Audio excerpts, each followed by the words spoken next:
اس کے بعد 7 والدین کا تذکرہ. اس سے اللہ تعالیٰ یہ ثابت کرنا چاہتے ہیں کہ میرے اور میرے پیغمبر کے بعد اگر تمہارے اوپر کسی کا حق ہے تو وہ تمہارے والدین کا ہے. یعنی اللہ تعالیٰ دیکھیں نا، والدین کے ساتھ اس کو پیار بہت ہے، وہ ہمیں بار بار تلقین کرتا ہے، بار بار. والدین کی نافرمانی کسی صورت جائز نہیں ہے.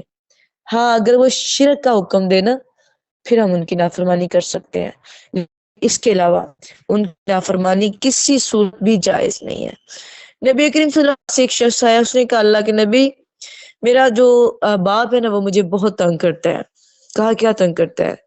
کہا میں مطلب کہ کماتا ہوں وہ کھاتا ہے، بس ضائع بہت کرتا ہے. تو آپ نے اس کے باپ کو بلا لیا.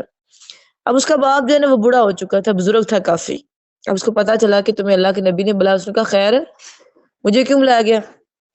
نہ کرو، مجھے کیوں بلایا گیا؟ تو لوگوں نے بتایا کہ آپ کا بیٹا اللہ کے نبی صلی اللہ علیہ وسلم کے پاس بیٹھا ہے اور وہ آپ کی شکایتیں لگا رہا ہے. اب وہ گھر بیٹھا نا بڑا شرمندہ ہوا بیچارہ. جیسے ہمارا مائنڈ یہ ہوتا ہے نا کہ ہماری بات جو ہمارے ریلیٹیوز تک نہ پہنچے، باہر دور کہیں ہو بھی جائے تو خیر ہے، اتنی ہمیں ٹینشن نہیں ہوتی. تو اللہ کے نبی کے ساتھ اس کو بڑا پیار تھا. تو وہ بیچارہ بیٹھا بیٹھا کہتا ہے ہاں تم اللہ کے نبی کے پاس چلے گئے، تم نہ جاتے ان کے پاس، میری کیا کہتے ہوں گے میرے بارے میں. ایسے افسردہ سرا اس کا بچپنا یاد کرتا کرتا نا روتا روتا وہ اللہ کے نبی کے پاس پہنچ گیا. ابھی وہ جا کے بیٹھا ہی ہے تو جبرائیل پہلے پہنچ گیا. کہا اللہ کے نبی یہ جو بزرگ آپ کے پاس آئے ہیں نا، اللہ فرما رہے ہیں کہ اس سے پوچھیں یہ راستے میں کیا کہتا آ رہا تھا. وہ اللہ کے نبی نے فرمایا بابا جی آپ کیا کہہ رہے تھے راستے میں، آپ کون سی باتیں کر رہے تھے؟ اب وہ کہتے ہیں کہ اللہ کے نبی یہ تو میں جانتا ہوں اور میرا رب جانتا ہے، آپ کو کیسے پتا ہے؟ فرمایا مجھے بھی اللہ نے پیغام دیا کہ میں آپ کی وہ باتیں سنوں جو آپ گھر سے کرتے آ رہے ہیں. اب جب اس کو یہ بات علم ہوئی کہ میرے اللہ نے یہ بات کی، آپ کو پتا ہے پھر جب سب سے پیارا انسان آپ سے پوچھے کہ آپ کو کیا ہوا، پھر آپ جانتے ہیں وہ اور آپ کا دل جانتا ہے.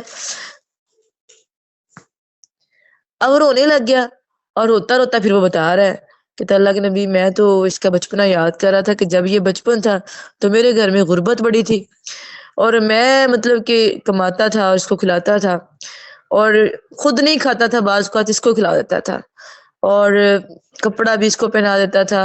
اس کا جھولے لینے کو دل کرتا تھا میں اپنے کندھوں پہ جھلاتا تھا. تو جب یہ بچپن میں تھا نا تو میں نے اسے بڑا پیار کیا. بس مجھے وہ دن یاد آ گیا، رو رہا تھا، کہتا میں نے اسے کیا تنگ کرنا اللہ کے نبی، اب یہ جوان ہو گیا اور میں بڈھا ہو گیا ہوں، بزرگ ہو گیا ہوں، یہ مجھے کھانا دیتا ہے تو میں کھا لیتا ہوں، نہیں دیتا تو میں نہیں کھاتا، میں نے اسے کیا تنگ کرنا ہے. ایسے جب وہ کہہ رہا تھا باتیں کر رہا تھا تو رو رہا تھا ساتھ ساتھ. اور جب اس نے اپنی بات کمپلیٹ کی نا، اس نے اللہ کے نبی کا چہرہ دیکھا تو آپ کی آنکھیں بھی رو رو کے سرخ ہو چکی تھی.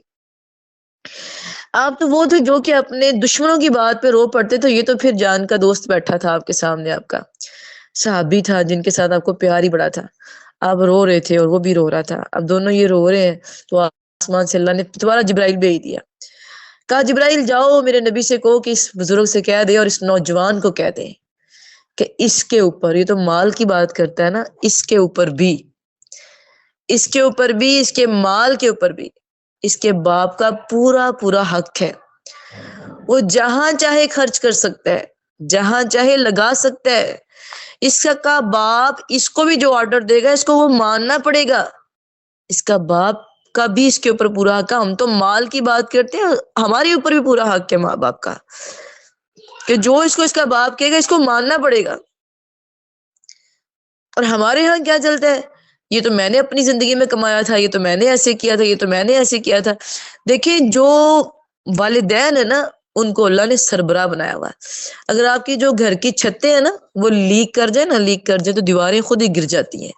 یاد رکھیں یہ جو والدین ہوتے ہیں نا یہ چھتیں ہوتی ہیں، یہ سائبان ہوتے ہیں، یہ سائے ہوتے ہیں. اگر ان کی آنکھوں میں آنسو آ جائے نا تو آپ خوش نہیں رہ سکتے، آپ کے گھروں میں پھر خوشیاں نہیں آ سکتی. اور ہم لو جی ہمیں تو کچھ ہوتا ہی نہیں ہے، ہم تو بڑے پرسکون ہیں. یاد رکھے زندگی میں جو آزمائش آنی ہے نا پھر وہ آپ کی سوچ بھی نہیں ہونی.